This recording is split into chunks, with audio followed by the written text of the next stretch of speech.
What's up, everybody? Welcome to another episode of Comic Book Weekly. Kat and I are here today to run the show. Brant is not here today. He's just got some personal things that he had to take care of, and hopefully he will be back next week. But we are excited to bring you a show this week, as last week I definitely was not able to do one. I taught 20 hours plus tennis in 2 days. And if you're a tennis instructor like I am, 4 hours of teaching tennis is an equivalent to like almost an 8-hour job in, a regular 8-hour job. Just imagine teaching 10 hours of tennis in one day and then a 10-hour day the very next day. Especially in Florida. I'm sure it's pretty hot. Yeah, it is. And I had to do that again yesterday. And then I have to do it again on Thursday. We're just going to elementary schools and we're basically teaching these kids how to play, give them a brief introduction to tennis. But if you know school goes 1 hour after hour after hour after hour, and it just keeps going and going and going and doesn't stop. But we had a good time, and now we're happy to be back. Like I said, hopefully Brant's back. Well, what's been going on with you, Kat? Busy. I felt it was so funny. We were talking about Free Comic Book Day in our group chat this weekend. We're all just saying like, damn, we were just so freaking busy. And I always do signings on Free Comic Book Day, so I went upstate. But luckily, this was one that ended at like 3, so I was able. And I didn't have any plans after, so I was like, finally, I feel like it's been like 4 years I've actually been able to read the Free Comic Book Day book. So one of my friends ended up picking up the books for me, and then I was able to read them. I was like, oh man, I don't remember the last time I actually read Free Comic Book Day books on time on the same day. So that was fun. But yeah, I've been keeping myself busy with so many conventions. We have some every week, and just keeping up with Kickstarters and comics and all that fun jazz. So all good stuff though. Yeah, Free Comic Book Day for me was just like, I knew I wasn't going to be there. My daughter had a dance competition, and Saturday we stayed the weekend there because Saturday she literally had a dance competition from 7:30 in the morning all the way until like we didn't get out of there till 11 o'clock at night. I had a couple breaks in between. I was able to go to a shop. I went to Coliseum of Comics in Kissimmee. And I was like, oh, well, let's check out Free Comic Book Day over there. And I was just like, the more and more I thought about it, I was definitely disappointed because I went there. They only gave away 3 comic books. It depends on the store with that. Right. The communication, though, on what they were giving away was very poor. They didn't tell you how many you can get. Could you buy any more? Or could you, make a donation to the store and get more? Like, none of that stuff. They didn't even have any sale in the store. It was just, oh, that's crazy. Get your 3 books and then, buy whatever it is. And let me tell you, this store was packed. Like, it was packed. There was a line. It took me almost 15 minutes to get to the register just to buy the stuff that I did buy. So I guess there's no competition. I mean, there's no comic book stores there. Yeah, they weren't hurting for the business. It wouldn't have hurt them to try to do something, right? So I was a little bit frustrated. It didn't seem like they were going out of their way for anything. And, that's a bummer. And, I put a video out there of what I did get and stuff like that. And a lot of the people on my channel just had great, time at Free Comic Book Day, right, which is good, which I think, a store should go out of their way and sit there and go, you know what, we appreciate you guys. And then we want to promote comic books to people. So, let's put that stuff out there. And I get that some shops are strapped for money and maybe they can't afford it, but do something to at least advertise it, make it special for people. And I even thought, and that's why I haven't read my Free Comic Book Day books in such a long time, because it's been a while since they've been really worthwhile to read. And I read them this time around. And even this year, I enjoyed the Spider-Man 2 book the most, where it was one that was based on the PlayStation game. Because it was like, oh, it's a full story. and you're Yeah. getting something out of it, and it tied into previous books. Like, I know you read them before too. I had to read them for an article. And I was like, oh, this is a lot of fun. It continues from the game. It's promoting the game, but then also it's continuing from a comic that exists. I read the DC one, and Tevia mentions Marvel and DC didn't do anything for Free Comic Book Day. I didn't love the DC one because it really didn't do anything. It was Damien having a dream, but it didn't convince me to say, oh, I need Knights of Terror or whatever it's called, Knights Terror. And I thought the Marvel ones were okay, but there wasn't anything where I'm like, wow, I can't wait to pick up that. And I feel like that's what a Free Comic Book Day should do. It should tease something so well that you're like, I legit need to pick up this event because I want to. And then I feel like it's been kind of low simmer in that regard for the Uh-huh. past few, since Diamond, obviously, because that's what happened with Free Comic Book Day. DC doesn't even go through that anymore. They do their own No. thing to release their No, book. yeah. Yeah, exactly. I mean, I only got a chance to read the one book because I had to get through all my real books first. But I did get through the Spider-Man, the Amazing Spider-Man title, which I Yeah. thought was interesting with Venom and That was the whatnot best too. one. Yeah, I mean, it was a good story teasing something of what's coming into the future. Dude, I love the Patrick Gleason artwork in it. I thought that was absolutely phenomenal. It just makes you miss a really good artist on Amazing Spider-Man, or an artist that actually fits the title, right? And it got me excited for the next story arc to come once we get past this whole Mary Jane thing that we've been teased and for 20 something issues. Now it's like finally we're going to get to move forward. It's refreshing in a way. But that was even like kind of difficult. It must have been difficult for them to write because you could tell that they're like, yeah, we could kind of tell the story with Yeah. Craven and Dr. Octopus, but also like this other stuff is happening that we can't talk about. And it's Yeah. like a week before Free Comic Book Day. So I thought that was wild that, again, we have this Free Comic Book Day issue and you can't even talk about the big stuff that's That, happening. So that's that why was they had to throw in interesting. That's why they had to throw in the Venom stuff though too, because it's like, oh, it's throwing the Venom story. I like the Ultimate Universe tease. I think that out of all the teasers from Marvel and DC, that's what I enjoyed the most. I forget if that was in Avengers. If you did, you read the Ultimate Universe tease? Because if you did, that means it was in Spider-Man. And if Yes. you didn't, it was in Avengers. Okay, so you read it. It Yeah. was in Spider-Man then, and I thought that was interesting enough. I thought at least that gave me is like, oh, okay, cool. You're giving me just enough information that this could be interesting. Like this guy is connected to Miles Morales. He's like his brother. I was like, okay, that's interesting. Yep. I'm excited. I'm excited for that ultimate story. It's just something to look forward to. And, I know Hickman's storytelling can be very dense at times, or, you get the graphs and all that other stuff, but you can't deny the man can write, so it's like, it is very well thought of. Whether you like it or not, that's totally up to you. But I'm excited for it because a lot of the stuff he does right, I personally enjoy. Yeah, I mean, I liked Power of X and House of X enough that I'm interested Yeah, to I mean, see it was solid. I mean, listen, did he change X-Men for something like different? Did he at get the people time. Yeah, talking about X-Men again when they were, in such a bad state at that time? Yeah, absolutely. I personally liked his, Secret Wars stuff with the incursions, the Avengers, how that all led to the Secret Wars, the 2015 version. Like, I really enjoyed that storyline, the whole Molecule Man, like putting everything together. His Fantastic Four run was a little bit different. Like, I like that. I like this East and West title for a little while as well. It's just a matter of him being able to finish the whole thing and give us something that, that once you start it, hopefully we can complete it or continue on with it, not just leave it or abandon it.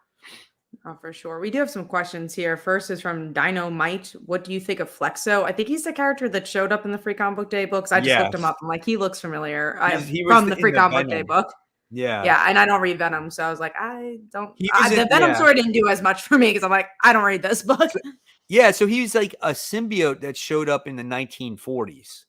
So it was Interesting. it was a piece of a symbiote. They found it in in an asteroid or whatever it was, and they tried to synthesize it or whatever it was, and then it reacted to someone's blood. So that's how they found out that it was alive, and it became this big thing. And these two guys are able to somehow control it, but they have to feed it people in order for it to live. It's kind of dark, right? And nobody else knows about it. But you got this guy that's a newspaper article guy, and he writes about like phenomenons. And back then, since it took place in the 40s, he's writing about like golden age superheroes. And so he does, he finds out about Flexo, and he's going to put it in the paper. And they're like, man, what happens if people find out about Flexo and what he does? And it was pretty cool, man. I liked it. And then it popped back to modern day where we see Venom kind of fighting this guy. We do have a couple more questions here, so I'm going to answer two and we'll get to the news. Do you guys think Peter David will get any residuals from Spider-Man Across the Spider-Verse since they're using Spider-Man 2099? No, because that's sadly not how Marvel and DC works. Unless you put in your contract, like I'm sure maybe when Bendis went to DC, he put in his contract, like if you do Naomi, I get some residuals. But yeah, that sadly is not how it works. So that's a big point in mainstream comics of like, oh, you should give these creators money or even recognition. I know for Hawkeye, David Aja like did a big part of making a lot of the visuals of what we know from Hawkeye, and his name was even mentioned in the show. So probably will not get residuals. And the other question is Lee Smith. What do you think about the new Silk comic that's coming out? I hate that they just keep coming up with miniseries. Just do it or don't do it. I do not like these miniseries. Now, the only thing I can think of, and I will try it myself, I think I'm trying it, is that at least at the end of Spider-Man, Dan Slott gave her that purpose. And I know we talked about that, as she is the one that's going to be in control of the web of life or whatever it is. So it seems like now she's not just going to be, hey, I'm Silk, I'm kind of just like Peter, I have actual purpose. So we'll see, how that could turn out. Tevye also asks, you believe writer's strike will affect a lot of stuff within everything? Yeah, for sure. Writer's strike is, stopping Hollywood, rightfully so, because that's big part is trying to get residuals and try and get money and money you deserve. And it's a more complicated situation than that. But I actually did a podcast on Legends of Tomorrow podcast. I'll put in a link where we got talked to two writers from the Flash and Legends of Tomorrow to explain what was going on with the strike and why they're doing the strike. So I'll link that if you want to see more. But from a comics point of view, I think it's going to affect a lot because also maybe some of these TV writers will end up writing comic books because they want to create an IP and all that. And IP's intellectual property to, pitch their TV show after the writing strike is over. So I think it's going to affect a lot of things for sure. And you're going to see it, I think, especially September, October, that it will. And hopefully that helps the writers get money, Hey, it could help us because they're not writing anything. There's nothing new to watch, but you know what there isn't? YouTube. Yeah, YouTube, comic books. Those are not stopping. So I'm actually going to send a link here. So if you guys want to see more info about that, definitely go check that out. But let's get into some of the news here. So we only have one media news piece, and that there's two new Batman shows, and they're going to be on Amazon Prime. There's the Cape Crusader show, which we already knew about, the Bruce Timm kind of Batman the Anime series sequel, I guess you'll call it. And then there's this little Batman, like this kid show that's coming out, and they have a visual of it. And I'm like, okay, very different things coming from Amazon Prime. I mean, all I am saying is that when it comes to that Bruce Timm one, that's the one that I care about. That's really the only reason why I marked this story, because it's like, I'm excited for that. If that comes out, I'm definitely going to watch that. And that's it. So that's basically all I have to say about that. All right, let's move on to the next thing, which is Jean Grey is actually getting a solo series. Did you hear about that? Did I miss that? That just came out today, but she is getting a solo series. Yeah, so I think it's going to be 5 issues, and it's going to be attached to Fall of X and be connected to that. I mean, I'll give it a shot. But we've always had drop all the X-Men books. We've had Jean Grey series in the past, which the last one that she had was actually really good. Who wrote it though? I don't remember. It was good though. It was a really well done story. And same thing. I think that was probably around 2014, 2015. Um, Mhm. Same with you, Kat. I'll try it, you know. They just keep pumping out all these X-Men books though, and it's like, man, oh man, come on. But we'll see. Yeah, no, yeah, we'll see. Like you said, I don't know, man. I'm just definitely echoing. Who is writing the new Jean Grey? Actually, check that out. I didn't really look into it. That should be a determinant too. Who is writing it? Oh, actually, this was what was really interesting. Louise Simonson's gonna be writing it, so the co-creator of Jean Grey. So an older creator is a legacy creator is writing it. So that could be interesting. Bernard Chang's the Artist artist. who Yeah. did Teen Titans. So I think that's really interesting. Yeah. Yeah, we'll see. I mean, it kind of boggles my mind. Like I said, like when I see all these X-Men characters get like these solo books, and like I And get, not Kitty Pride. yeah, but it's like they're team characters, and you should find a way to have a character shine in their team book. Like figure that way to get their own time, I don't mind Sometimes, solo books. I don't mind them, but I think there's so many team books that it's just like, okay, I see Jean Grey in 4 different teams, and now she also has a solo series. I think if she's like in one team and the one solo series, I think I could accept, but not so many. I think right. we have a little like Nightcrawler's getting his with Jean Grey. I don't know. I think what's his face? Cable Bishop has his own series. Like that's a lot. Yeah, it is. It's just like when you have that individual, it just feels like there's a chunk missing from them. It's just like, oh, what are we going to focus on? Some random generic bad guy or something. So, They said that Simonson did not co-create the Jean Grey, but on the articles I was reading, that's what they said. Let me read this one. August, no for franchise defining work on classic runs, X Factor, blah blah blah. I'll find the article for you, but I did find someone said it on the headline, but don't quote me. I might be wrong. I don't actually know if she co-created, but that's what I saw. Let's get into the next thing, which is Elektra versus Daredevil. Yeah, I'm surprised at where this series is going because they're married and now they're just versing each other. I'm like, I just want to see how it ends. It doesn't even feel like it's building towards anything anymore. well, I think that's where we're getting to because we're getting. I think what is it, 15? I think it's ending. So, and they're obviously battling for the possession of this book, and who's I don't know. My gut instinct tells me Elektra's going to die again.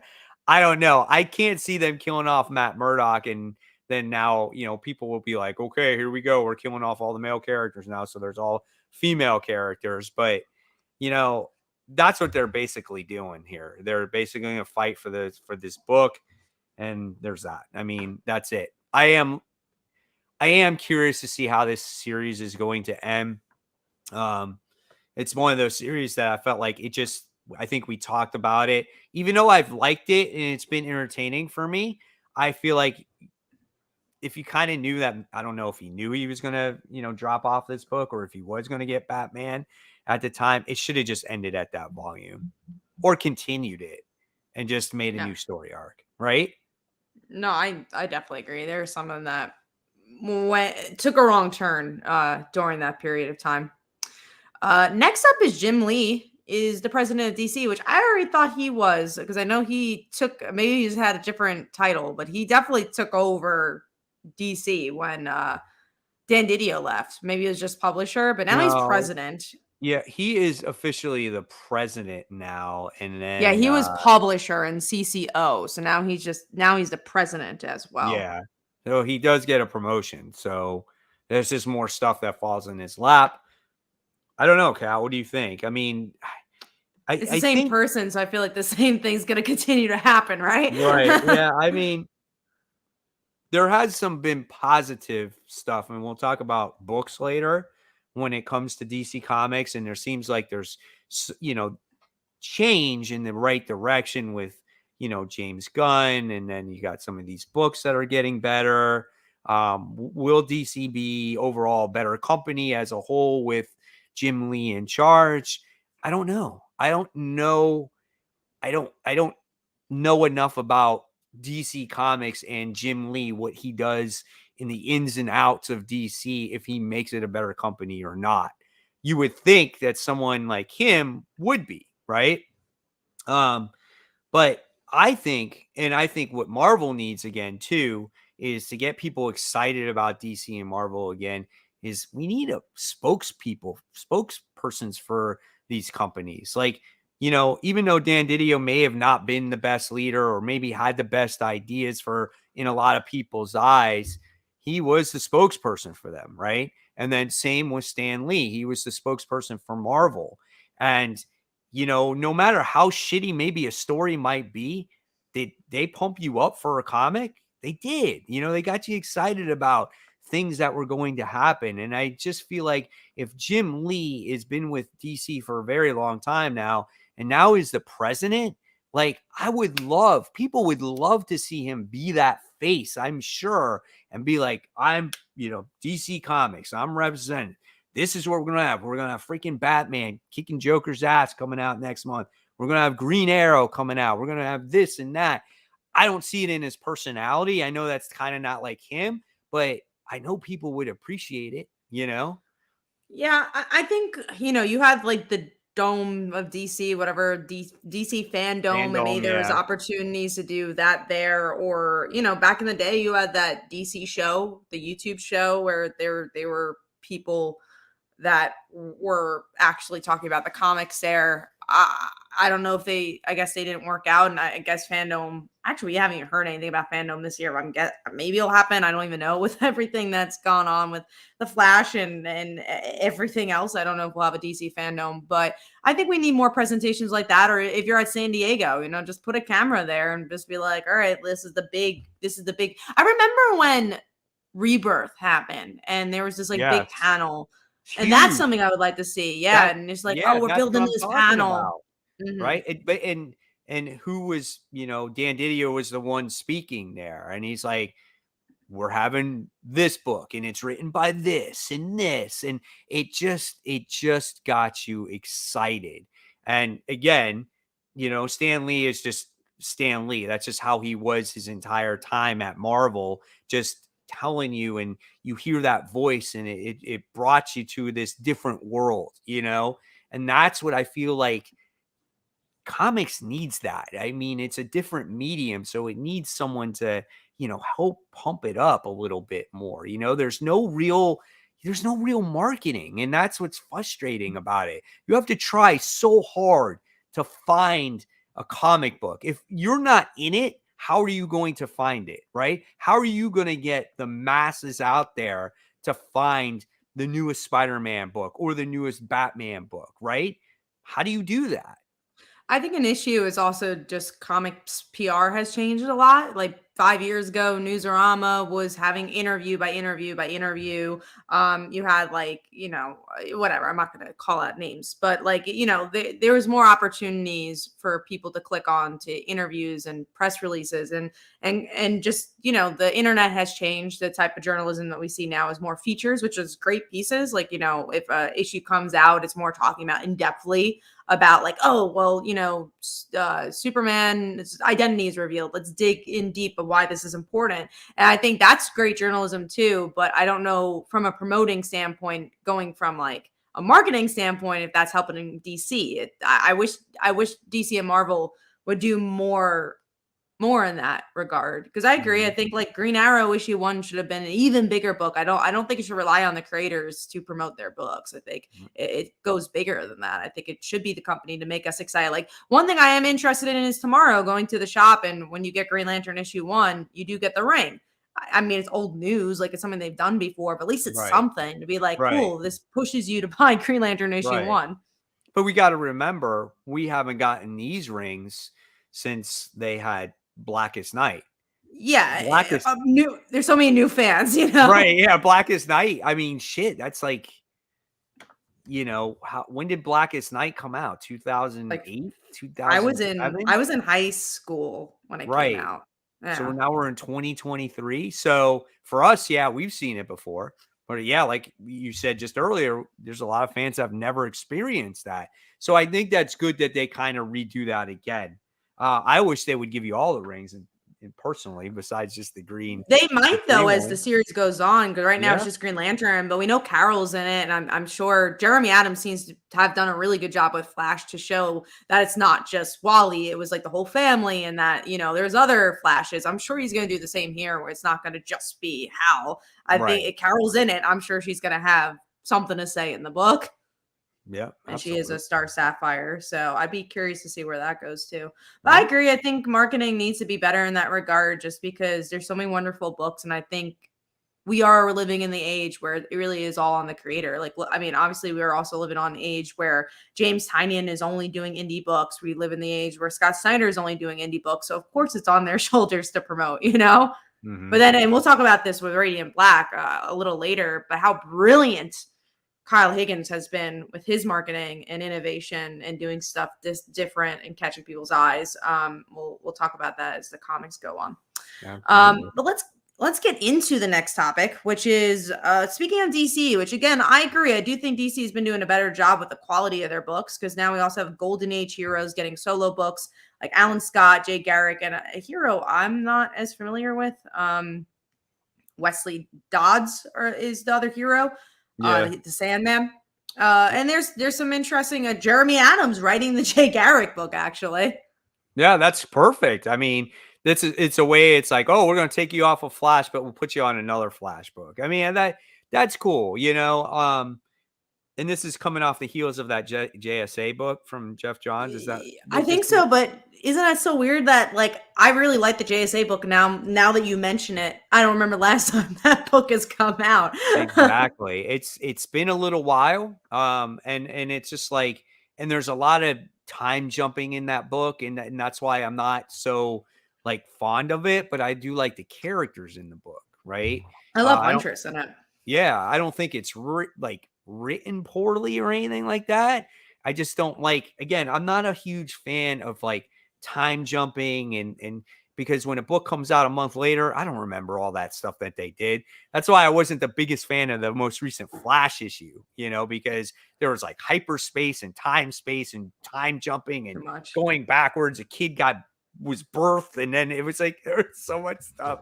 And that stuff that makes my brain hurt, man. But nevertheless, though, I think that's cool that they're coming out with some more books and Golden Age characters also. Yeah, and that's something I really got to applaud DC for, is that they're really giving a chance to these characters. So we have a Hawk Girl series coming out, Cyborg, and it doesn't feel like, oh, well, here's one issue. They're really giving them the 6-issue chance to be like, all right, if this does well, great, we'll give you 12 more issues. If it doesn't, we gave you a try. It looks like they're putting on creators that they really believe in. They're putting good artists on these books. Hmm. I'm really happy with it. It's something that I really feel like DC has been listening, and I think that's smart. So let's get into Creed is getting a comic book by Boom Studios. I really liked the Creed movie. I thought it was really good, the last one. I still have to catch up with the first two. But this is based on the third one. It's his daughter who's getting the box. And what's really cool about that is that in the movie, she's deaf. So I think that's going to be really, really cool to play with in the comics. And I like when Boom does their, work for hire licensing stuff. I think they've done a good job with it. So I'm definitely going to pick this up. I think it's going to be a cool one.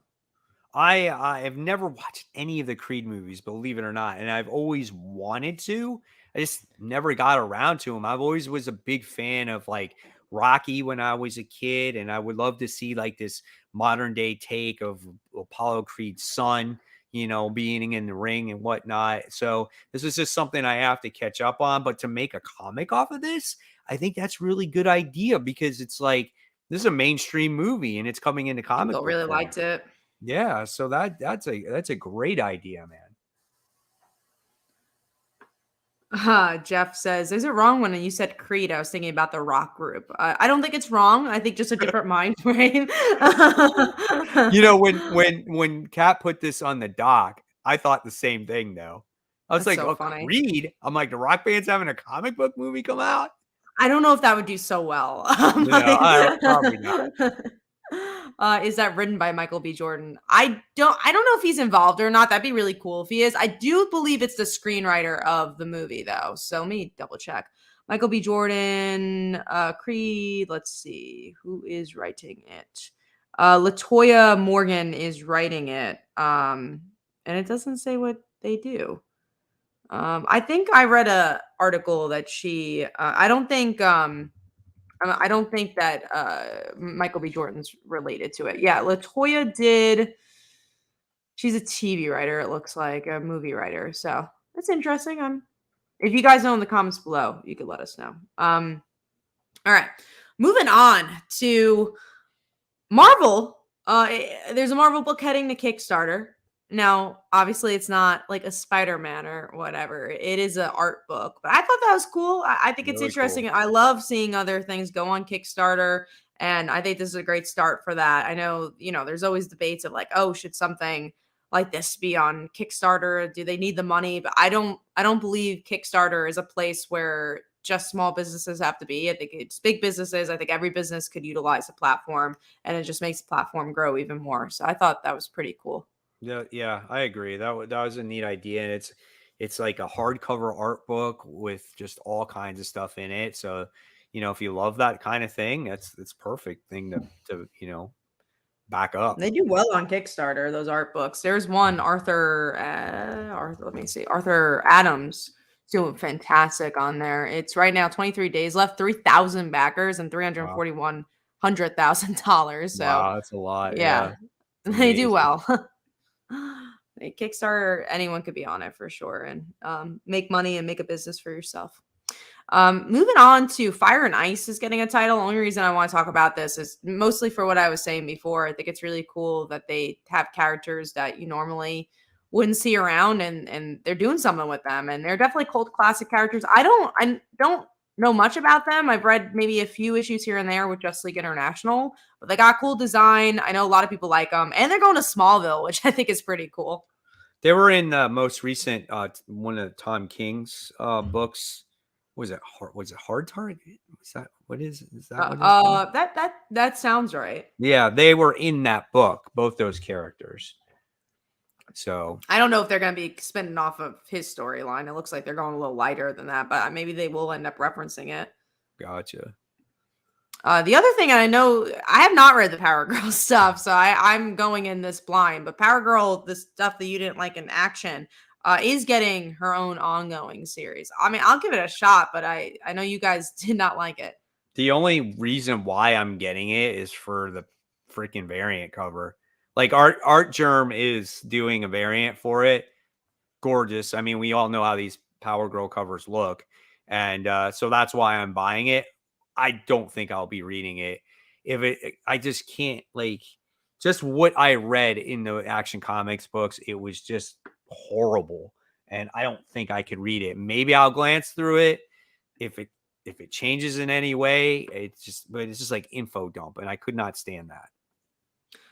It's so interesting that when a Supergirl book returns, it ends up being Power Girl. I'm like, all right, it's interesting that there's still no Supergirl book, especially with the movie coming out and having all those sales doing so well with Woman of Tomorrow. I'm surprised they're not Right.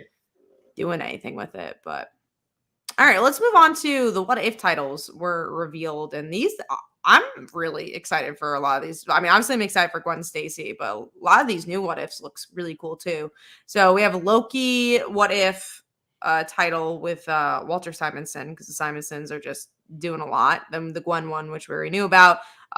We have a Thing Venom story, which I'm Mhm. very excited for. Yep. Moon Knight's story. There's gonna be a new Moon Knight in there.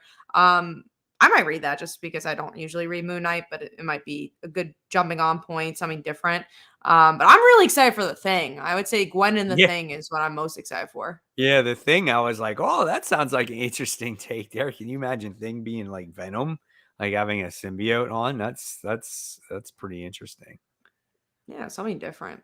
I like that they're doing these. I've always enjoyed the what ifs, but they don't feel like they're overdoing it. So I hope, fingers crossed, they continue not to overdo it. Because the what ifs never worked for me when they were mini series, where it's like it's one character and they're 5 issues. I'm like, no, I just Right. want to see one issue of this. My prediction is on when it comes to how the Thing gets the symbiote.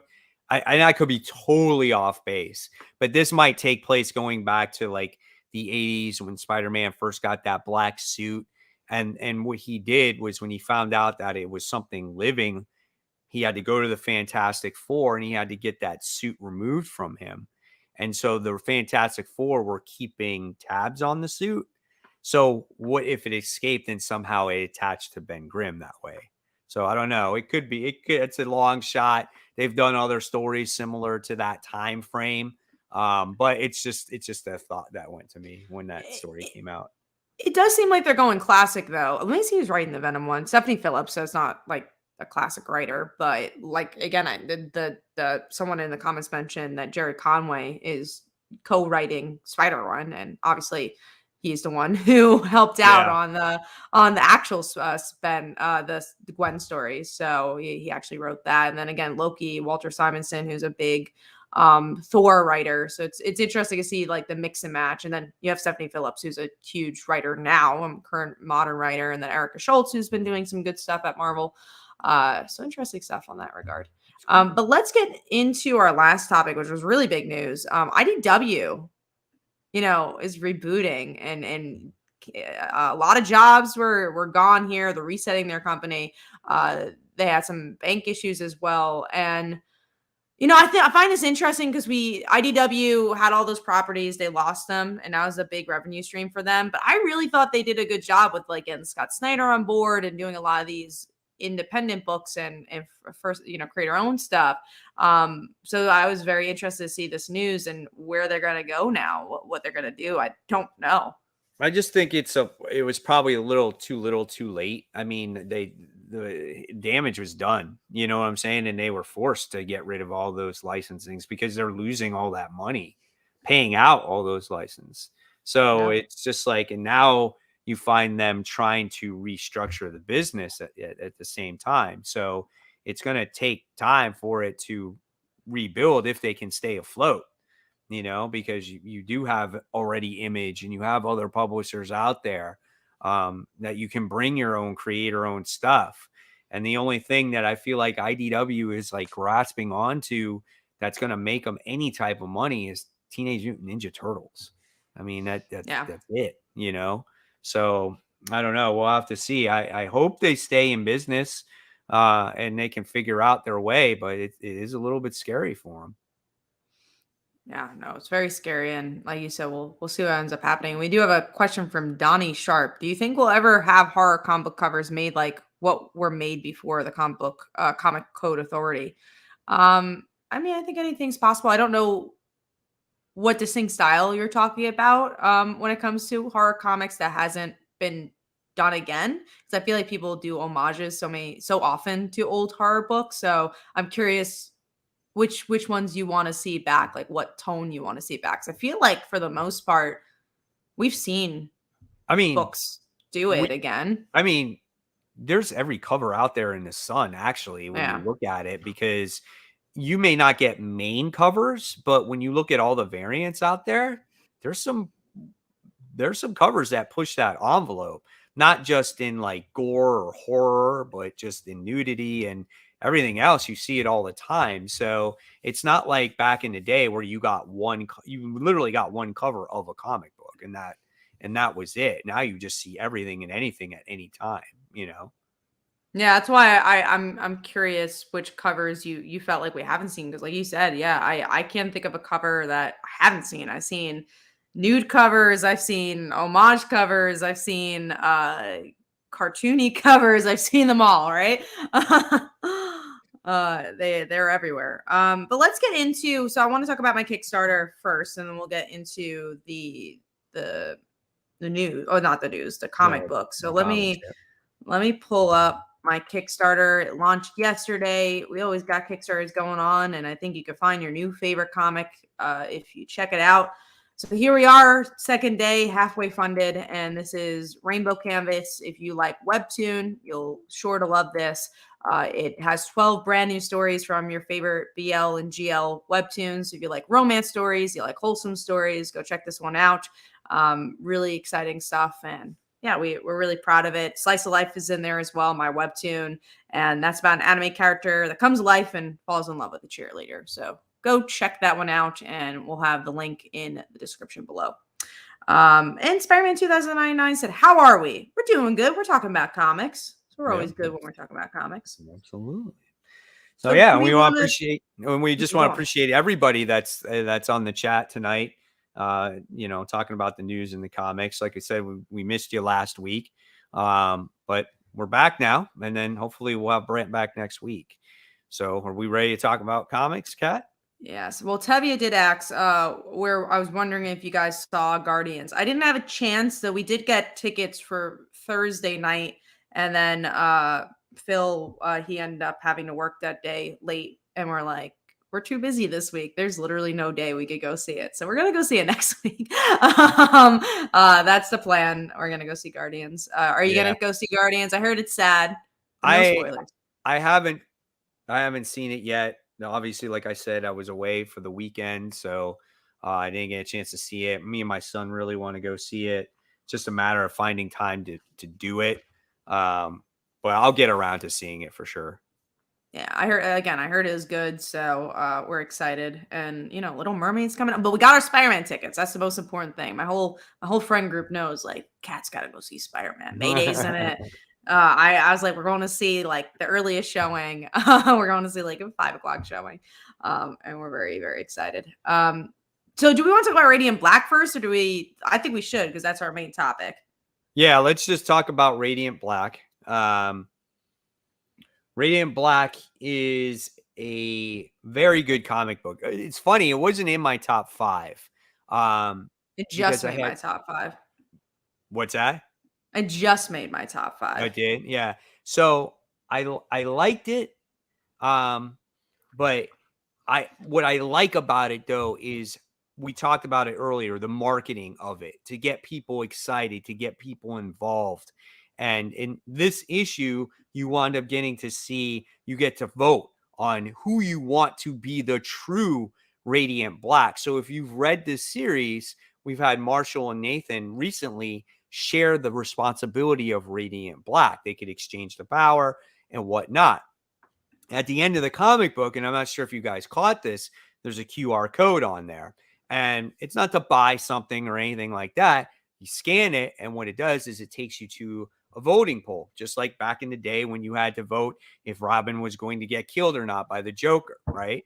And this is the one to choose. Who do you want to be the next Radiant Black, Nathan or Marshall? And you have like 29 days or something like that to vote, and then it's going to be revealed in the comic book. So, Kat, did you vote? I did vote, of course. I honestly, as the issue was going on, I thought it was a little slow in the beginning, and that's Yeah, probably why it wasn't in your top five either. But then I just thought the ending was so brilliant that I was like, it was. this has to be in my top five, because I just think this book is so innovative, and Kyle has done everything that he can to make Radiant Black a great franchise through online engagement, and just obviously comic book shop engagements. And they've used Kickstarter. The Infinite or Inferno Red was on there. There's so many different types of books and so many different types of things with this company, or this world. And I did vote. I voted for Nathan, actually. I That's who I voted for. Who did you vote for?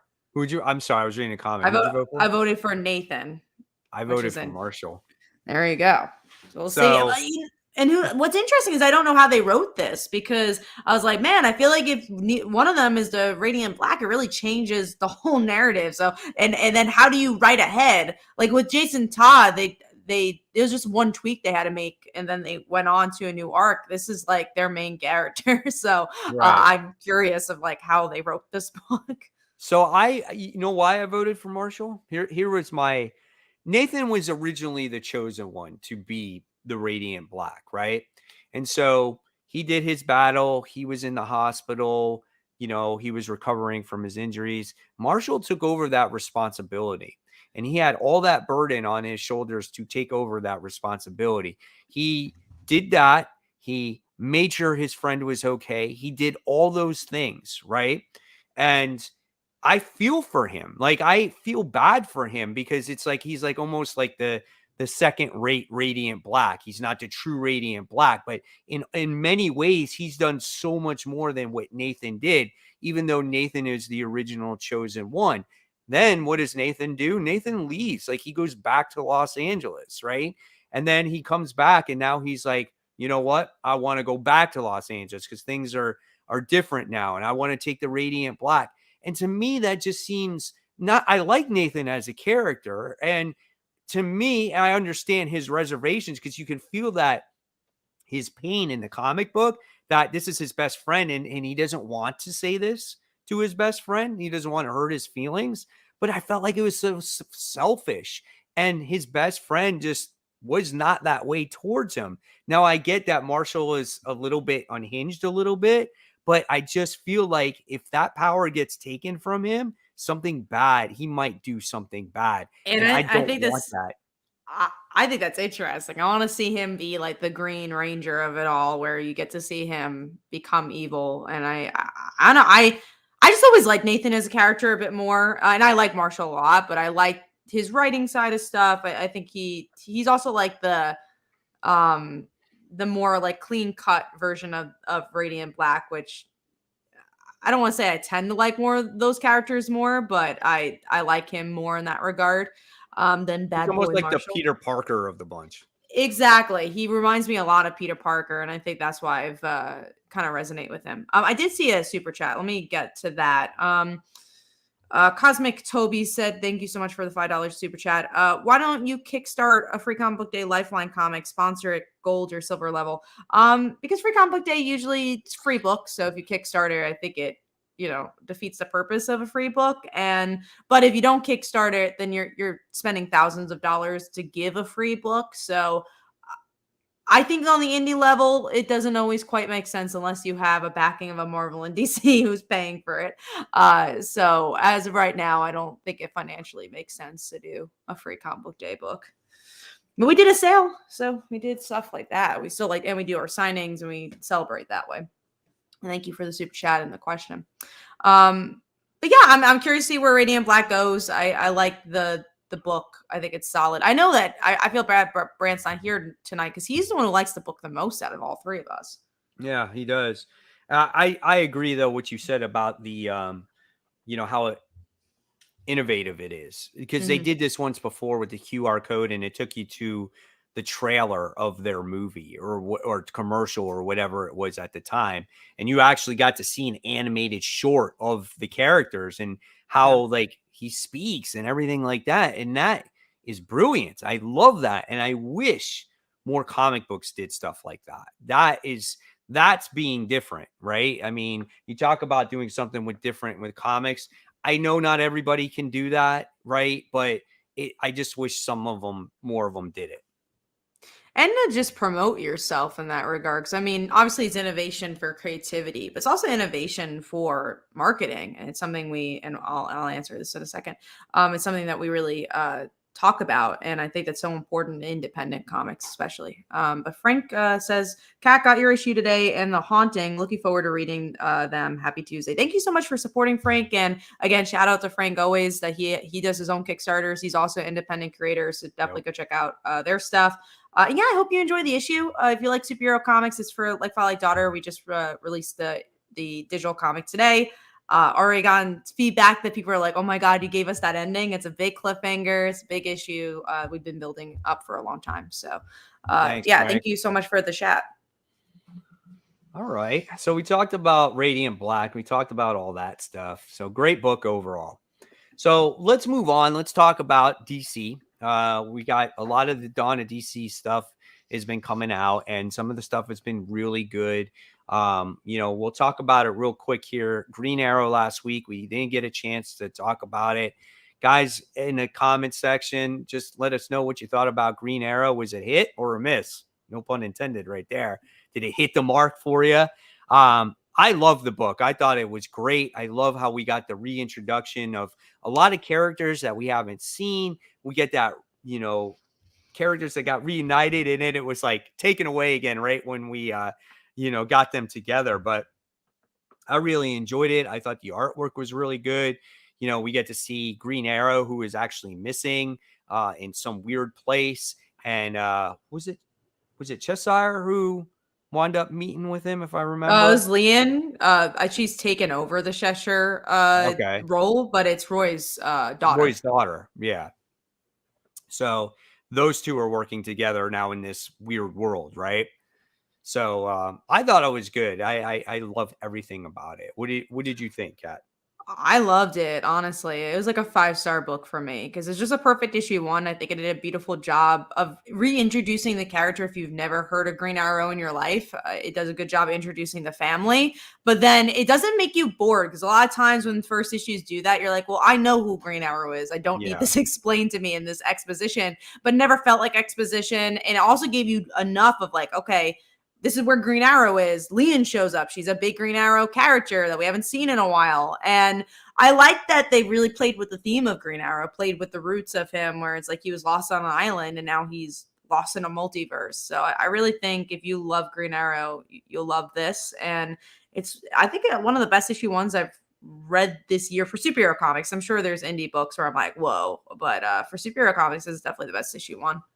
I loved it. I absolutely loved it. I remember I was doing my worthy ones and it was like A plus plus plus for me because it was just it had that emotion. You felt that, that love for the characters. And it just I felt like it was something that got you excited and it had suspense and it just had all those elements to a comic book. And it was just like, yes, it lived up to my hype because we've been waiting for a Green Arrow to come out for so long, and hopefully it continues on that momentum there, builds off of that momentum. Steve brings up a good point. The art was also really good, and that's something I Yeah, really do want to applaud DC for. I really feel like a lot of these new titles' art has been at the forefront and well done. And I agree. I think Green Arrow had really solid art and very reminiscent to previous Green Arrow runs. So that was really good. Tevia says, personally, I think Green Arrow's debut beats Spider-Man. I will say they're very different titles. yeah, But yeah, absolutely. oh, All right, so let's talk about another book that came out, which is Shazam, issue one, Dawn of DC. I thought this book was more. I love this book too. Don't get me wrong. I really love this book, but this one was more of like, okay, I'm Billy. I'm not Shazam anymore. I'm the captain, like literally the captain. That's what they're mhm. calling him now. But I just like how we learn about him and his powers, where he came from, his family. This is more of a jumping on point for a lot of new readers that are not familiar with him, or maybe only saw him in the comic books. I mean, I'm sorry, in the movies and want to learn more about him in the comics. And then it throws you that twist at the very end of the issue where his personality like completely flipped. And I was like, whoa. I'm like, wait a second. I didn't see that coming. But same thing. Look who you got right in that book, right? You had Mark Same Wade, and art. and the art was done by Dan Mora. So same people that do World's Finest. So if you loved World's Finest, you're going to love this book. And I really like this book. Yeah, no, and what Daniel says in the comments, Dawn DC has just been kind of hidden out of the park. I agree. I don't remember a relaunch that's been this solid and this focused in a really long time. That goes for Marvel and DC. But Shazam was really solid. I think my only, and it's not negative. This is more of like a personal preference. I actually like the Shazam family, and I know that's weird because it's just like we've been dealing with that for 10 years, and that's not everyone's favorite part of the character. But I kind of miss Freddie. I kind of miss Mary, but I'm glad they were referenced in this book. And I know Mary's like kind of doing her own thing, and she had her own series, but I miss them. I think they're a big part of Captain Marvel. But I like this. I thought it was solid. It felt very World's Finest, but I do hope there's more of a hook because it is just Sure. like, oh, this is fun. This is who Yeah. Billy is. But it's just like, all right, now tell me why I should continue to read this series. Yep. Exactly. We got a super chat here. Thank you. Cosmic Toby 911 $5. Thank you. Said good news. I just got back from the LCS and was able to get all my Marvel and DC, so I am current. Wink wink. So congratulations. Make sure no spoilers, please. We're trying to keep No that spoilers. very hush hush until tomorrow at least, guys. But yes, congratulations on being current on those books. We're excited. And same thing for Mr. Negative. They said Green Lantern was great. Yeah, we're excited to read all those books tomorrow.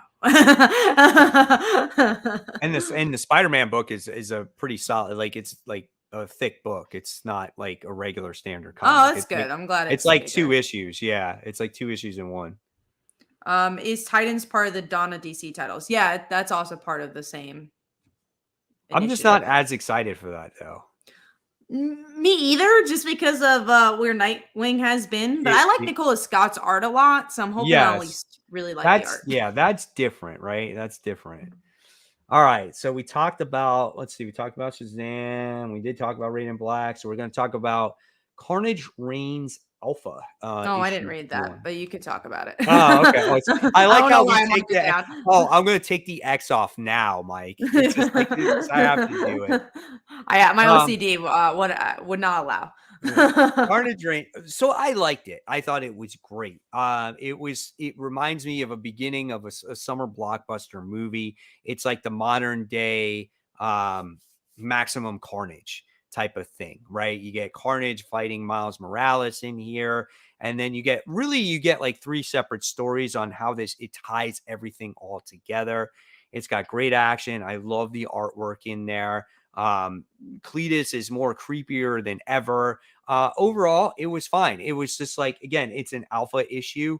It just kicks things off, and I think we're getting the newest issue next week. I don't even know. This week? Maybe. I don't even know. I don't It remember if all there's a blends Carnage book this week, but it all blends together for me. I think maybe it's next week. But it's like a 4-part miniseries. It takes place like in Red Goblin and Miles Morales and all those other Spider books. And I enjoyed it. I had a lot of fun with it. Scorpion is in it. He's kind of reformed. He's working for this Agent Gallo chick, and she's like an Amanda Waller and stuff like that. It's cool, man. I liked it. I had a good time with it. cool. I don't know why I marked that down. I guess I was thinking it was the Misery book, but we will I also talk about I that. was surprised. I was kind of like, wow, did Cat actually read that? I'm like, Yeah, no, I can't believe. I definitely did not. All right. So then with that being said, what was your number 5 then? Radiant Black, so we already talked about it. Okay. My number 5 was Cult of Carnage Misery. So I liked the story. I thought it was interesting. I feel like in this day and age, it's kind of difficult to create a new symbiote that makes you want to care, right? But with Liz Allen, since she's just a major player in Spider-Man's universe, I thought they did a great job with it. Like, she wants a purpose. She wants to do good in the world, maybe, help people with regenerative limbs or cancer or whatever it is. And she's trying to combine the symbiotes together to do that, right? And so she winds up bringing that tube to a doctor and says, "What do you think? What can we do here?" And he's like, "I think you're crazy. You can't do this. This is not the right thing to do." And then you get someone that's trying to steal all these symbiotes. An explosion happens. She winds up becoming possessed, and now she is called Misery. But the way the story was written, it wasn't some cheese whiz story like where they slapped it together. It had a solid foundation about her and Harry and just their history with each other and the kids and just everything about that. And the art was gorgeous in it. I really, really enjoyed it. No, I agree. I feel like it actually felt like a story that was purposeful. Felt like she had to become this character more than like, you know what Liz Allen should do? I guess become a symbiote because she's not doing anything else. It felt purposeful. I like the beginning with her relationship with Harry, like you mentioned. And I think my only complaint is I expected her to be Misery a little sooner. I kind of Oh, wish okay. that yeah, I kind of wish the book was not like I wish this was a book where it wasn't revealed that she was Midori, which obviously would be harder to sell. But I wanted that surprise if that's the cliffhanger. I felt like, all right, well, now the book is beginning. We got this. This is like Sure. an issue 0 more than an issue 1. But you had to have a purpose. Like, that's why I think they did that. Like, they wanted some meat. They didn't want to, I think, which I think is probably a good thing in the long run, to just focus on her being the creature. They wanted to focus on, what she stands for and how she is fighting for, the business and she's a businesswoman and she's trying to make a difference in the world. So I actually appreciated that from her, because I don't want her to be, okay, now she's Misery and she's just another Scream character. And that's all you're going to know her for, right? Mr. Negative acts if this was a one shot. No, it's actually a mini series, which is Yeah. cool. So they're giving some time for the character to breathe. And who knows? She might not even stay this character though, for all you know. Sure. So we'll see what happens with that. Okay, so let's move on. We're gonna go and talk about. I'm curious. I'm very curious to hear what everyone has to say uh, about Batman 135 because I stayed away from the internet on this issue. I didn't read it for a little while longer, and I'm like I like it at sometimes. I guess I get what Chip Zdarsky was going for here, and then at other times I thought it was kind of cheesy.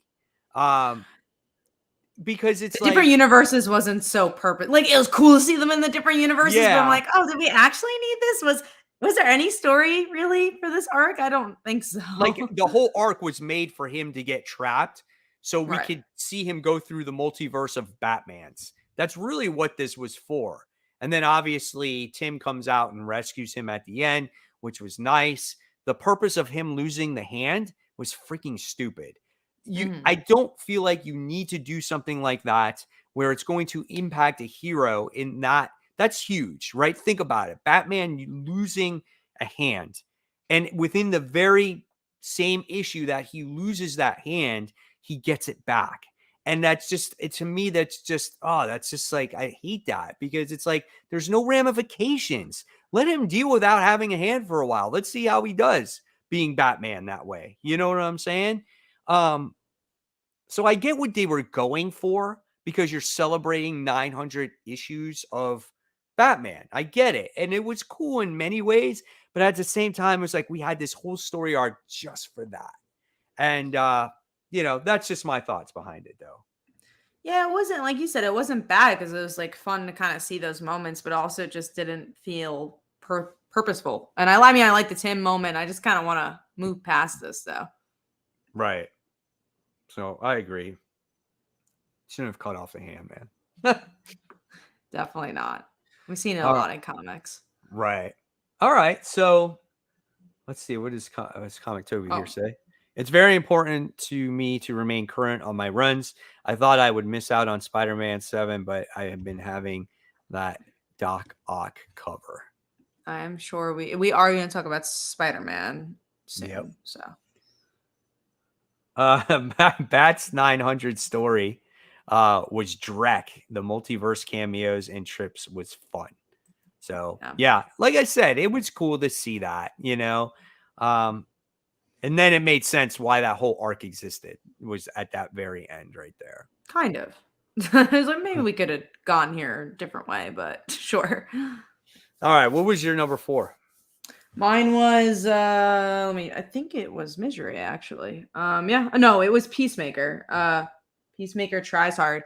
I had a fun time with this. I like the Peacemaker TV show a lot. I would say the Mhm, humor is very similar. I don't think it's mhm. actually too similar to the show, but I liked it. I liked him a lot. I like that no one wants him. I thought that was fun, and I want to see where he kind of ends up and which hands he's going to end up in. Because again, no one wants him, but people might be utilizing him, and we'll see if he ends up being a villain or a hero. I thought the artwork was really solid. I just had a good time with it. I enjoyed it. I had a lot of fun with it. I laughed out loud many times in this comic book.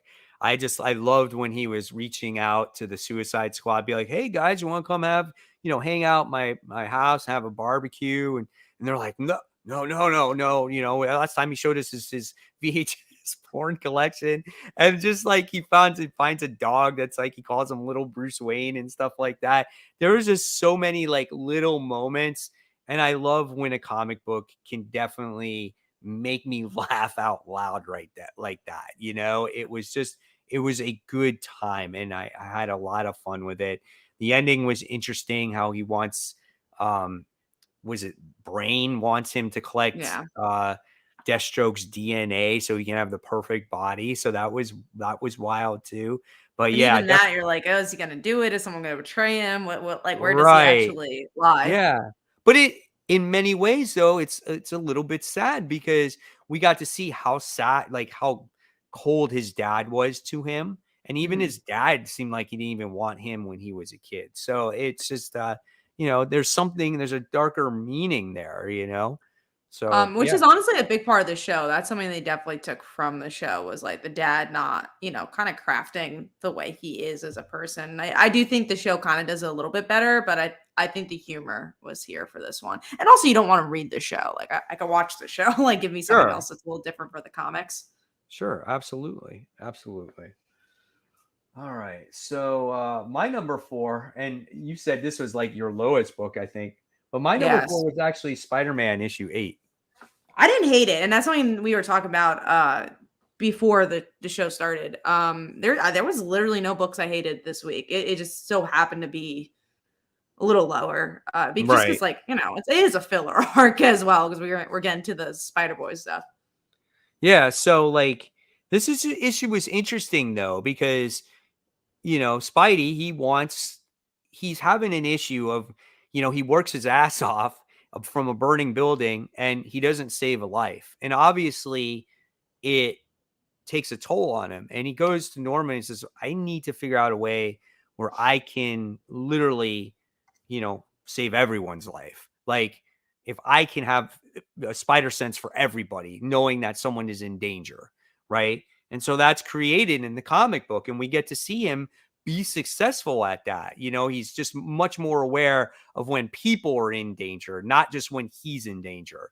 So I thought that was kind of interesting. It was something that I don't think we've ever seen before. So I like that. And then at the same time, we get to see a little bit more of the Spider Boy character, how he has this like psychic connection to Spider-Man somehow. So that's a little bit of a taste of what he is. And then all of a sudden something happens, right? Because Electro was in this issue and Yeah. he overloads Spider-Man, and now his freaking spider sense is going absolutely insane, and he can't retain it all now. Now it's like his head's going to blow up. And I thought it was interesting. The artwork looked good, of course, because it's Mark Bagley. I love seeing Electro in here, and I'm looking forward to now what's coming for Spider-Man, because we're away from the Spider-Verse nonsense from that series. Steve actually mentions that he thinks it's the best of the run because it's away from the Spider-Verse stuff. I agree, yeah, because it's not as crowded. This definitely was a better issue. And look, I'll stick around until Spider-Boy, especially. Like I do want to see what that's going to be all about. But this is what we said in the beginning, right? Once Yeah, Spider-Verse is done, we'll took a see while. how it goes. And remember, the very first issue of this series was actually good too, because it had no other spider, like a bunch of spider characters. And as soon as they showed up at the end, you're like, oh, here we go. you know? I do want to answer Tevia's question. Why do we need Spider Boy as a character? Man, people bought that book. That's why. Like people are like going crazy about Spider Boy. Like it sold well. The specs are doing well for it. Like it got people excited for the characters. Like why Yeah. not? If people are buying comics, and obviously if it's a good story, like I don't Yeah. care. Listen, that cover attracted people. They got It people interested. was like And if punchline. Right. And if you get a solid story behind the character, then it will get more traction, right? It's kind of like, why did you buy Gwen Stacy, Spider Gwen to begin Mhm. with? Because you were like, holy shit, that's Spider Gwen as a Spider-Man character, right? And now we get a little bit jaded by it because we've seen 1,000 Spider characters. But why can't you still get excited for a new one, right? So Spider Boy, we'll see what he has to offer. He looks like he's something different, right? So I'm Yeah. curious. All right. So who are we on? We talked about You're Spider-Man on. number 8. That Yeah. was my Yep. number 4. And then Superboy. now we're talking about Superman, John Kent, issue 3. Cat, talk about Yeah, it. I like this book. I really like Injustice Gods Among Us, and I think this is the best John Kent has been. I like that we get to see that John has these ideologies about the world. And he's like, Dad, why are you not doing these things? And then he sees the injustice world and he's like, oh, that's why. And it's really him just seeing what the Superman has done and why he doesn't want to be that person. But Superman, the injustice Superman, you feel so bad for because you're like, oh man, he just wants a son. He kind of sees his son here. And it was really interesting to see the injustice world from Superman's point of view, because a lot of times we would just see it from Batman's point of view. So I thought it was a really, really good issue. I've really been liking this a lot. I liked it too. I hate the artwork though, man. The artwork is Really? I like the so art.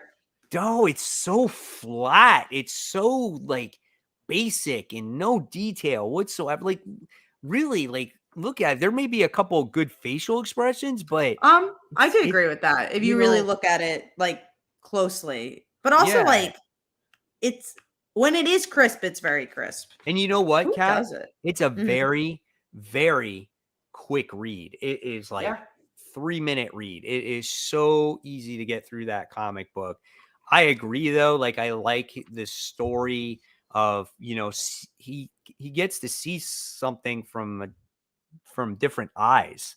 He realizes that this world is much different, obviously, than his home world, than his regular Earth, and that this Superman has done all this stuff already. I just don't know what's to come out of this story. I think that's why I'm a little bit concerned because the whole premise of the story was for Ultraman to get killed, and he got killed, right, by the Right. other Superman. And it's like, okay, well, where are we going to go now with this? And how are we going to wrap this up in 3 issues? Like, what's the purpose of the story going forward now? I think it's mostly just to see the injustice gods among us Superman go against John, but we'll see. I don't know if there's gonna be more layers to that, but I think it's just to show, they're two very interesting characters to interact for sure. Mm-hmm. Yeah, I guess time will tell, right? All right. So let's dive into 3. What's your number 3? My three was Misery, so we talked about that. Okay. My number 3 was Shazam, and we talked about that one. So now we'll talk about the Flash issue 798. We briefly talked about this one earlier. Yeah. So, what did you think about this issue? I I liked it a little bit more than the kid issue, but I I agree with agree. you. There's a lot going on in it, and it's almost a because I like, okay, I like the idea that I mean, I don't like the idea that Linda's kid is kidnapped, but I'm like, all right, this is a trope we've seen before. I'm curious to see where this is gonna go. But it's also a trope we've seen before. And there's like 3 different artists on the book. So I feel bad that Jeremy Adams had so much to say and he's being cut short because you kind of tell he's being cut short. Yeah. Yeah. I was like, oh, I like seeing the kid being born. I was like, it's Wade, right? I think the kid's name was. Yeah, I guess was Yeah. it Mark So I Wade? like seeing that. Like those are the moments I really appreciate in this comic, in this series is those family moments. And that's what really has made this run so special, I think, for a lot of people. And then we dive right into this adventure. The like fucking hospital blows up and stuff like that. I'm like, whoa, whoa, whoa. I'm like, pump the brakes, man. It's like all of a sudden it's just like all hell broke loose. And I was like, wow. And I got confused a little bit of what was going on. But overall, I still enjoyed the story. We'll read it all the way through. But yeah, it was okay for me. Let's see, we got another super chat here. Once again, Thank you. Cosmic Toby. Are they dropping Dawn of DC Batman and Wonder Woman like Superman 1 did? So are they Uh going back? They're continuing the numbering, aren't they? Yeah, for Batman, definitely. Wonder Woman, I feel like there was a new creative team for that book, so I don't remember what's going on with Wonder Woman. But Batman, they're definitely continuing what's just been going on with him. Yeah. Okay. Is Tom King? Who's writing Wonder Woman? I don't remember. There's definitely like a new creative team. Let us know in the comments below because none of us read Wonder Woman. So I know I haven't read Wonder Woman in yeah. so long. Oh my gosh. But yeah, guys, thank you so much for watching. If you take a minute, just subscribe to, Comic Book Weekly YouTube channel and Comic Book Corner 2.0 if you haven't done so. And just give it a minute, take a second actually, and just give this stream a like as we're trying to, extend our reach to other audiences out there. It's much appreciated. All right. So with that being said, I think Tom King is taking over. Yeah, you are right, Kat. It is That's what Tom I King. thought. It felt Yeah, like a you were dream. right. Now that I remember. Yeah. All right. So let's move forward here. So we talked about the Flash. We're going to dive into the number 2. What's the number 2? Mine's Shazam. All right. We're right around there. Mine is probably one you're not going to pick. Is Batman and the Joker, the Deadly Duo. Yeah, I don't read that one. The conclusion. Man, oh man. So there's Chip Zdarsky's Batman, and then there's this Batman. This Batman is Batman. Like, Joker isn't like hardcore Joker in this series. Harley is in this book, like how you knew Harley, right? We get this crazy bride woman, Amanda Sims is her name, and she sees Gotham in this whole other vision where she resurrected the dead. And then Batman tried to had to stop her and whatnot. Very creepy villain. Artwork by Silvestri is just absolutely gorgeous. It's a masterpiece looking at this book, every single page. And this whole thing just wrapped it all up here. And I loved it. I loved the character interactions. I just loved everything that this book as a story had to offer. And if there's something that I can just suggest, if you've never got your hands on this, which I know a lot of people did, is just go out there and buy this book in trade when it comes out. It's a Black Label book, so it's a little bit edgier, a little bit more violent. But this is definitely one of the best Bat titles I've read in quite some time overall. So good stuff. Glad you're liking it. So, all right. And then I think we talked about Peacemaker. So that, I guess we just dive into our number one book while we're at it. So what was your number one? Mine was Adventures of Superman. I did like that one a lot. Gotcha. And mine was actually Peacemaker. Nice. I'm glad you liked it. Oh, I'm glad you gave that one a shot because Yeah. I didn't know. I mean, I know you do your issue 1 videos, but I wasn't Right. sure if that was going to be on your radar or not. I didn't even know it was going to be a Black Label book. It says it on the variant cover, like I'm glad it's not a on magazine on this size. one, right? But it on the other cover, it's like real tiny, and I was like, oh, it's for older people. Mhm. And as soon as I read this and I dropped the F-bomb in it, I'm like, oh dang, I'm like, they're serious in this one. But yeah, it was I was a page turner for me. And I love when a comic does that. I love it so much. It knew what it was, that is for sure. In a good way, obviously. All right. So Kyle Stark is such a fun new writer. So absolutely. He is a relatively new writer, which is cool. Krypton, yeah, go do that one. Are the Black Label books for DC part of the main universe, or are they Otherworld? Otherworld for the most part. Otherworld or side stories, stuff like that. There's just a lot of stuff that doesn't really happen in continuity. But, honestly, I just think they should do more Black Label books just like Peacemaker or Batman and the Joker, the Deadly Duo. Make them that normal size, Elseworld stories, more serious for older audience. If you want the younger audience, then just do your normal books, like Dawn of DC, so. All right, so I'll take over Brandt's spot here. And I know, Kat, I think we have the same ones except the last one. So most anticipated. Number 2, number 1, we have Green Lantern and then The Amazing Spider-Man 25. What do you have to say? Oh, so much. Green Lantern issue 1 because let's talk about that first to both of us. I'm just excited for Jeremy Adams to take over this franchise, seeing Hal again, seeing Carol again. I feel like we've been waiting for this book since Jeff Johns, which is so weird because we've had Green Lantern books, but nothing that's been grounded like this, nothing that's had to do with his cast and the root of his character. It's always been like, let's go to space. Let's bring Jon Stewart along for the ride. Let's bring this character. And this just feels more about Hal, which I'm very excited for. Yeah, absolutely. And again, just excited to have a character that I've been wanting to read for a long time now that has their book. Like, this is Hal Jordan. He's a Justice League character. You would think he would have his own book, and we haven't seen it since Grant Morrison did that series. And honestly, a lot of people, you have your fans of Grant Morrison, but there's a lot of people that didn't like that book, and so to finally have, which looks like, kind of has that feel, what you would think is Hal Jordan that we've been missing all this time. Because I couldn't tell you last time, what was the last series that we had with Hal Jordan in it, right? So I am really excited. And like you said, when was the last time we even saw Carol Ferris? It's been a very long time, and I've been keeping track.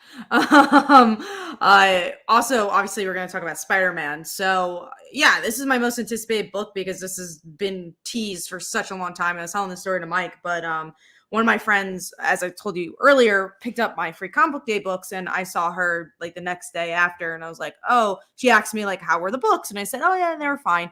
And I was talking to her brother, who's my business partner, and we were talking about Spider-Man in a car ride, and it came up that we were talking about Spider-Man. I was telling them what was happening in Spider-Man because they know I'm a really big fan. And then I was talking about this issue. They're like, "Yeah, it's gonna be as big as Gwen Stacy's death. Supposedly, the writer can't even like go to a Comic-Con for his safety." And it's like, "Oh, we don't know what's gonna happen. It's gonna be big." And I was telling them like, "Oh, things that could possibly happen to make it this big."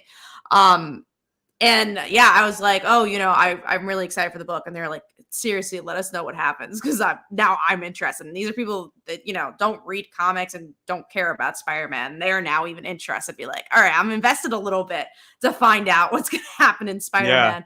I was talking to actually one of our listeners at the con I went to, and he was actually mentioning, because we were talking about this issue too, and a theory I love, I don't think it's going to actually happen, but Mary Jane becoming Jackpot, I think it'd be really actually cool, because now that she has that power, I didn't really connect it to that she could actually be called Jackpot. Yeah. Yeah. I mean, who knows what's going to happen, right? But it's so great to have at least in our eyes at this moment in time, as we're speaking, a Spider-Man comic that we're all anticipating. Whether it's going to be good or not, that has nothing to what we're discussing right now. It's that we're anticipating a book. And I felt like we just have not had that in the longest time. We were waiting for that in Nick Spencer's run when it came to Who is Kindred, right? We waited the entire run for that. And obviously, we know what happened with Nick Spencer. And I felt like that whole thing got messed up, right? And so we've been waiting ever since that day to have something that is meaningful, right? And let's hope that it delivers in all levels. Just I don't something. know if this is the true issue, though, where the outcome happens. I know this is a heftier issue. I think from what people were telling me, that the main thing that happens in 26. Could be wrong. Yeah. But I think 25 is going to probably lead off on this crazy cliffhanger. I don't know. It could be my prediction there. That's what I figure too. I think the big thing will probably be revealed, but we will have an aftermath of that big thing in the next. And obviously, we're coming from a place that does not know the spoilers. Do not tell us. We have only a few hours left to find out. And that's the thing. And I was talking to Mike about this. Like I've been reading comics for my whole life. I make comics. I do comics all day.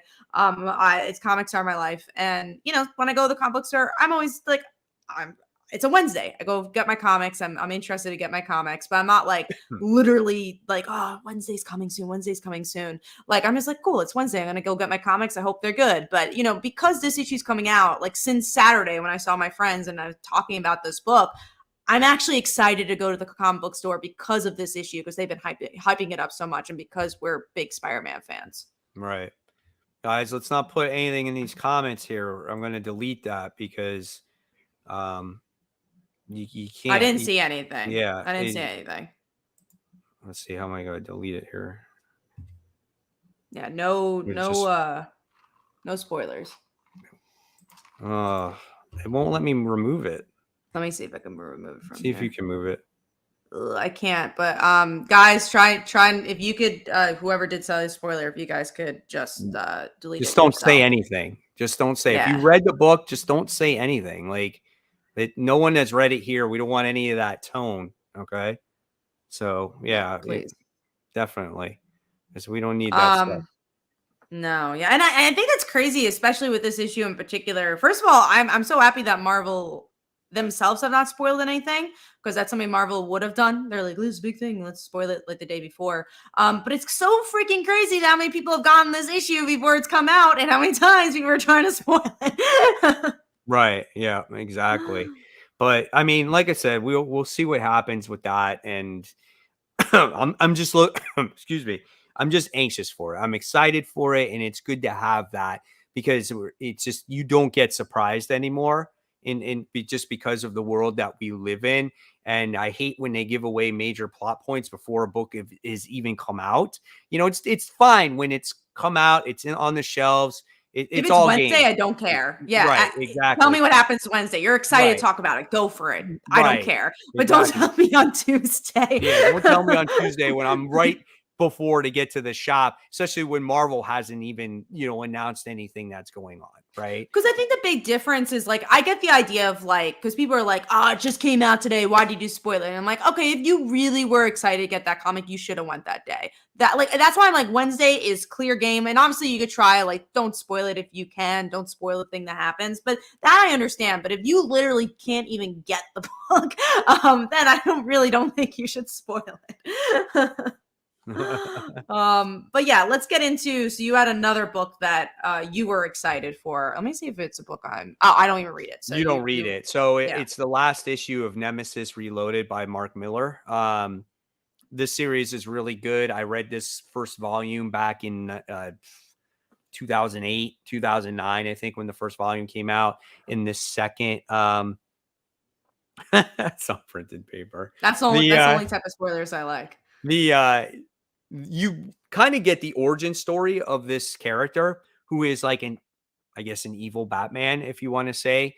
And you get the origin of him. You get why his parents died.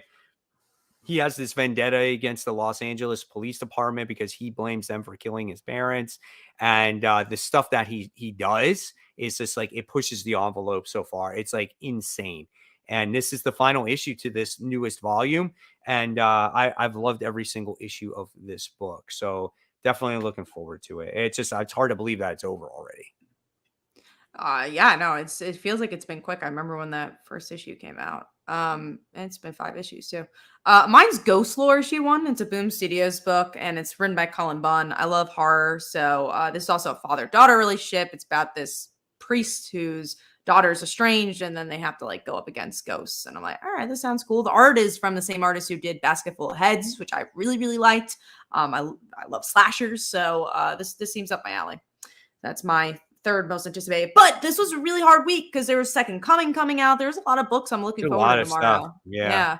And there's a lot of stuff, but it's not just like, oh, there's 20 books and there's like one good one. It's a lot of, it's not even that many books. I think I'm getting, it's a good amount of books. I think I'm getting like 15 or 16, but they're all books that I'm like, whoa, I'm genuinely excited to read all these. They're not like filler books, because I do feel like that tends to happen with these bigger weeks where you're like, oh, nothing big is actually happening. It's just like these smaller books. Saga comes out tomorrow.